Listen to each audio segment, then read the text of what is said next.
Hello दोस्तों, कैसे हैं आप लोग। उम्मीद करती हूँ आप सभी लोग बहुत अच्छे होंगे।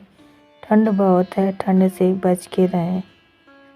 आपका हमारे YouTube चैनल में स्वागत है। चलिए शुरू करते हैं एक और नई कहानी।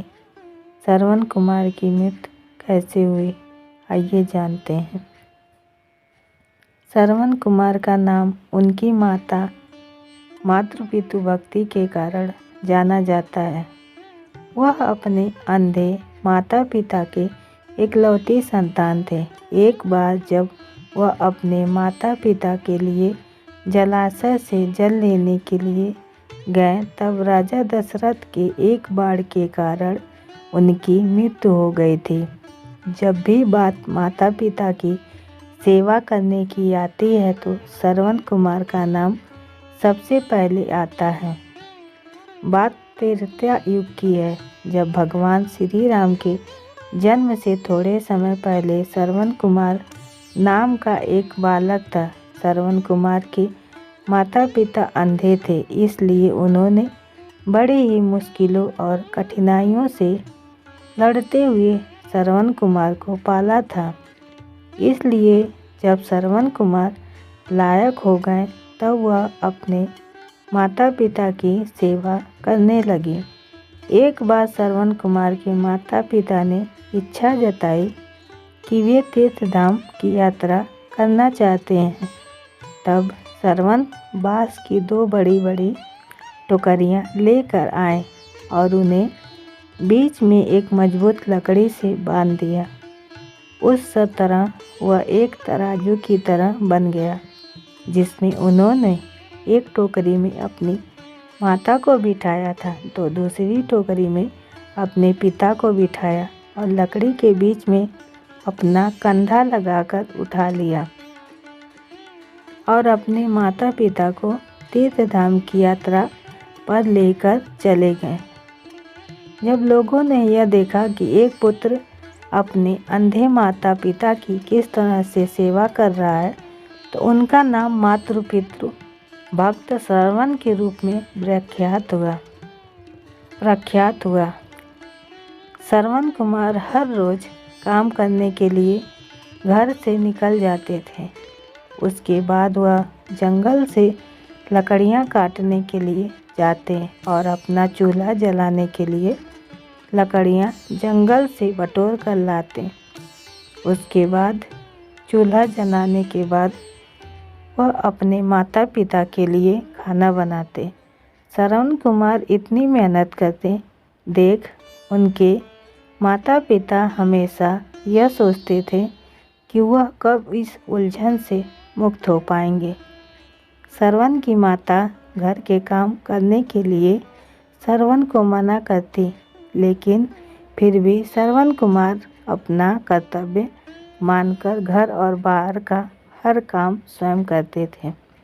एक दिन श्रवण कुमार खाना बना रहे थे, तब उनके माता पिता ने उनसे कहा कि उन्हें प्यास लगी है। अपने माता पिता की प्यास बुझाने के लिए श्रवण कुमार नज़दीकी जलाशय से जल लेने के लिए चल पड़ते हैं। जब श्रवण जलाशय से जल भर रहे थे, तब उनके बर्तन से ऐसी आवाज़ निकल रही थी जैसे कोई जानवर पानी पी रहा हो।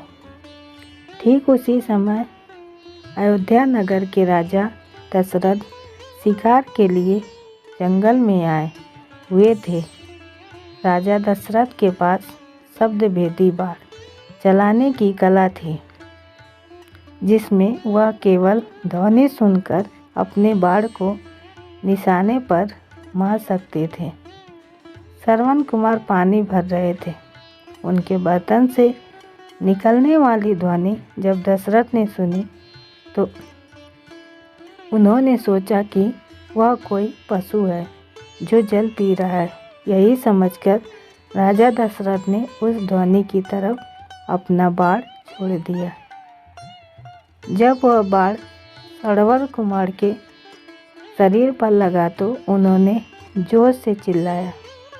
श्रवण कुमार के चिल्लाने की आवाज़ सुनकर राजा दशरथ को आभास हुआ कि उन्होंने किसी मनुष्य पर बाण चला दिया है।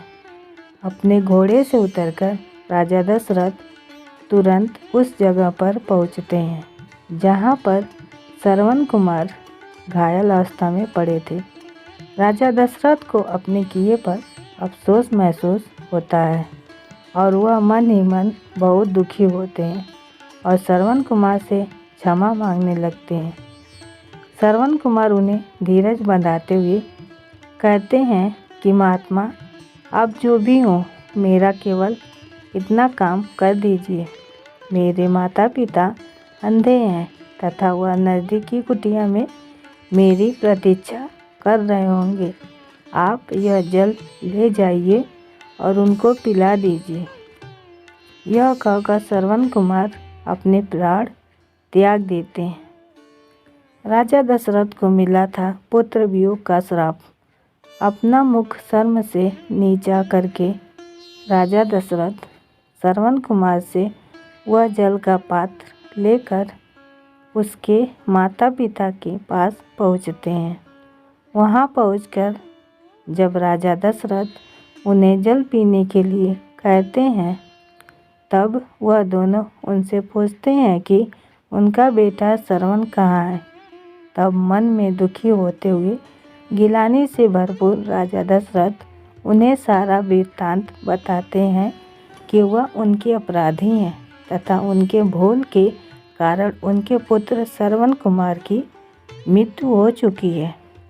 अपने इकलौते पुत्र की मृत्यु की खबर सुनकर दोनों माता पिता पूरी तरह से रोने लगते हैं। रोते रोते श्रवण कुमार की माता ने अपने प्राण त्याग दिए। तब श्रवण कुमार के पिता ने राजा दशरथ से कहा, हे राजन, तुम्हारे एक भूल के कारण मेरे पूरे परिवार का विनाश हो गया। पहले मेरा पुत्र मारा गया और अब मेरी पत्नी ने भी प्राण त्याग दिए, तो मैं भी अपने प्राण त्यागने जा रहा हूँ।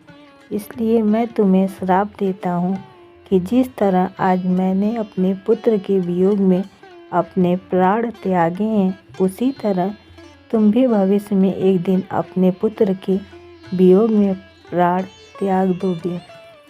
राजा दशरथ को यह श्राप देते हुए श्रवण कुमार के पिता भी अपने प्राण त्याग देते हैं। उसके बाद में दुख और ग्लानि से भरे हुए राजा दशरथ उन तीनों का अंतिम संस्कार करते हैं और वहाँ से चले जाते हैं। अगर कहानी में लास्ट तक रुके हैं तो एक लाइक ज़रूर करें और चैनल पर नए हैं तो चैनल को सब्सक्राइब ज़रूर करें। उम्मीद है आपको कहानी पसंद आई होगी। तो कमेंट में जय श्री राम ज़रूर लिखें और नोटिफिकेशन बेल ज़रूर दबाएं ताकि अगली अपडेट सबसे पहले आपको मिले। धन्यवाद।